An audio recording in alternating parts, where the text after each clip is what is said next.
Olá pessoal, aqui é o Adriano Oliveira da Boston Tecnologia e este é o nosso terceiro vídeo do curso de hardware para a certificação CompTIA A+. Hoje a gente vai estar falando sobre as interfaces de entrada e saída de dados. Em inglês, a gente ouve o termo aí I/O ou Input Output. Em português, a gente às vezes se refere como E/S. E o que são essas interfaces? São interfaces de comunicação para entrada e saída de dados. Essas interfaces permitem que você insira dados no computador e receba os resultados. Um exemplo clássico de dispositivo de entrada de dados seria o teclado do computador. E um exemplo clássico de dispositivo de saída de dados seria o monitor. A interface mais comum hoje em dia é o USB, mas outras são encontradas facilmente, principalmente em micros mais antigos. Aí a gente tem um micro um pouco mais antigo, como eu havia citado anteriormente, e a gente tem algumas interfaces de entrada e saída. Entrada para mouse e teclado, USB, porta paralela.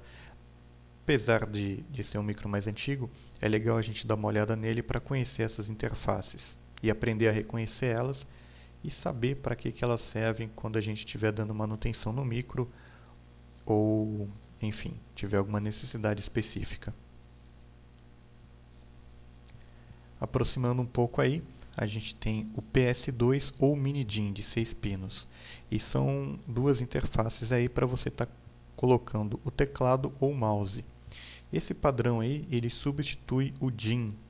O DIN, ele era uma interface para você estar colocando o teclado, mas ele era bem maior, era redondo, tinha os pinos mais grossos. Hoje em dia, definitivamente, você não encontra mais esses caras.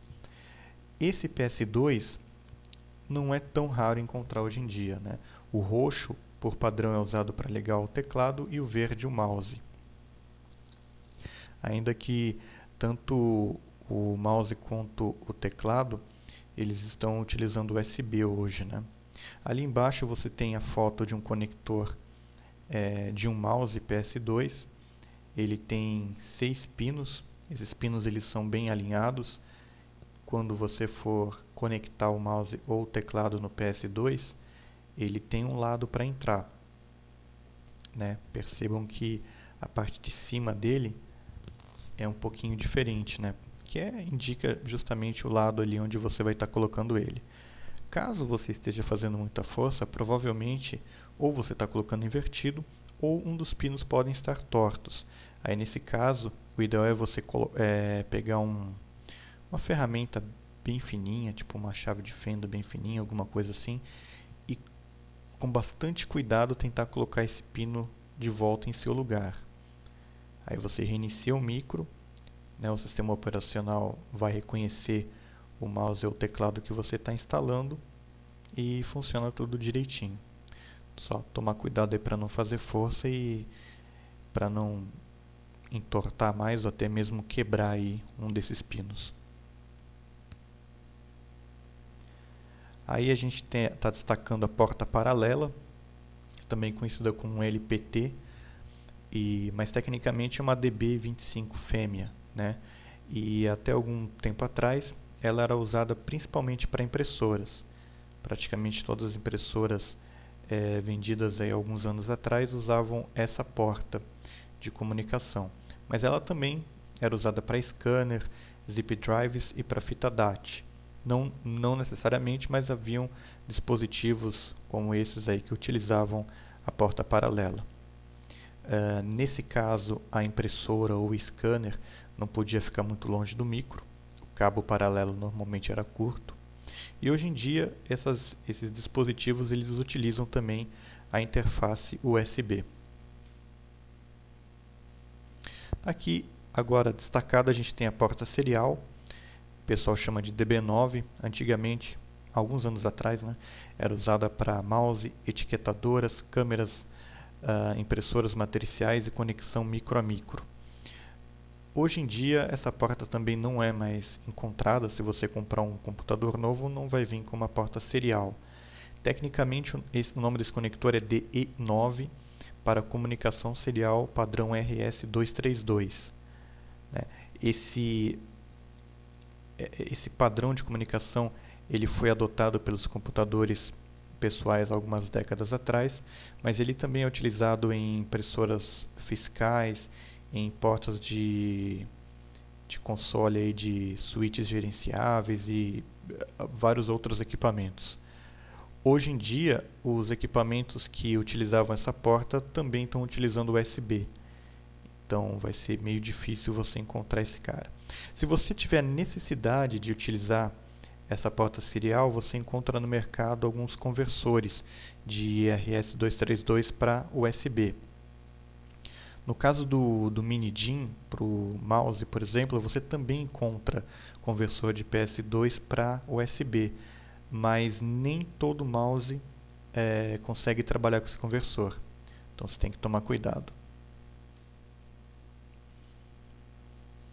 Esse aí já são os conectores para áudio que você encontra. Hoje, se você comprar um micro, com certeza você vai encontrar esses conectores de 3,5 mm.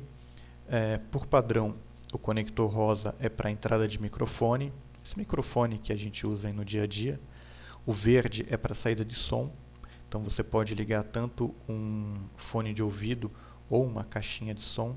Normalmente a caixinha de som ligada nesse conector verde, ela também é ligada na tomada, né? Uma caixinha amplificada com controle de volume e ela é ligada aí nesse conector. Existem algumas caixinhas de som vendidas hoje em dia que são ligadas na USB do micro, mas elas não são tão potentes. E temos também aí o conector azul, que é para entrada de áudio. Dependendo da placa-mãe ou da placa de som que você tem no seu micro, você pode encontrar outros conectores desse, mas aí é para ligar subwoofer ou algum outro dispositivo. O básico mesmo que você encontra em todo micro, principalmente desktop, são esses três que você está vendo aí. Se você ligar ao contrário, eu liguei o microfone na caixa de som, ou então a caixa de som no buraco do microfone, não tem problema, você não queima o dispositivo, não vai dar nenhum problema, mas ele não vai funcionar. Aí é só você ir lá e colocar ele no lugar correto.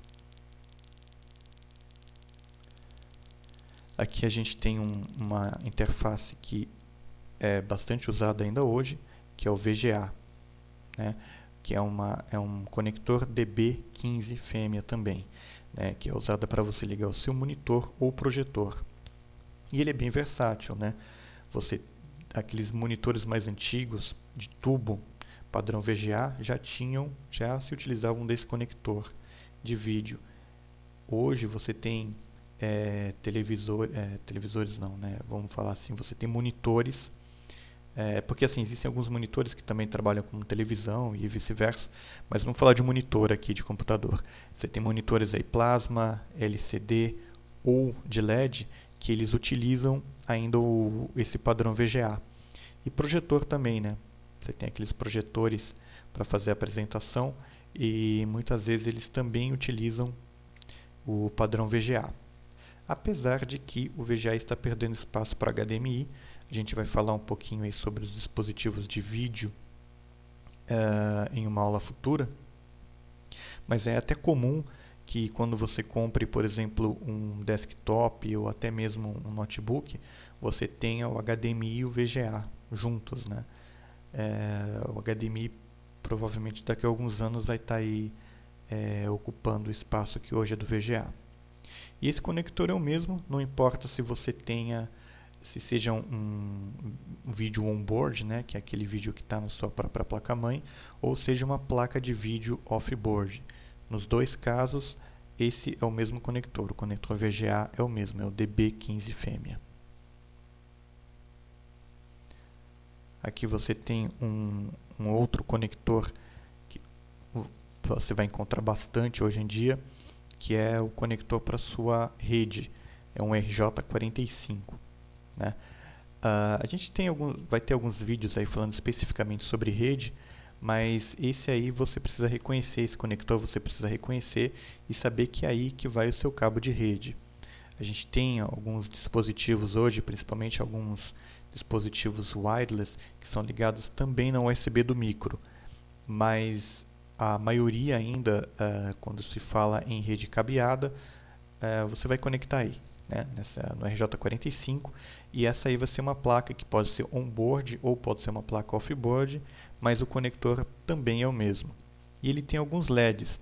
Esse LED aí ele vai indicar se a rede está funcionando, se essa placa de rede está trocando dados e qual que é a taxa de transferência que ela está naquele momento. Na placa off-board, né, na foto que a gente tem na direita, apesar de ser uma plaquinha meio judiada, dá para ver melhor o que a gente está querendo dizer. Você tem 3 LEDs, né, que são essas 3 luzinhas aí que podem acender. Uma está escrito ACT, que indica se a placa está conectada na rede ou não. Se você colocar o cabo de rede aí, o micro estiver ligado e essa luzinha não acender, aí você vai ter um problema. Pode ser problema no cabo, problema na própria placa de rede ou alguma outra coisa, que é assunto aí para um vídeo futuro. E uma das outras 2 luzes também vai acender, a 10 ou a 100. Se acender a 10, quer dizer que essa placa está se comunicando a 10 megabits por segundo. Se o LEDzinho verde que está do lado do número 100 acender, significa que essa placa está operando a 100 megabits por segundo. Os micros hoje também vêm com uma placa Giga, de 1000 gigabits por segundo, e todas as placas disponíveis no mercado hoje operam automaticamente ou em 10, ou em 100, ou em 1000. Normalmente eles acertam, né, e trabalham automaticamente na velocidade da sua rede.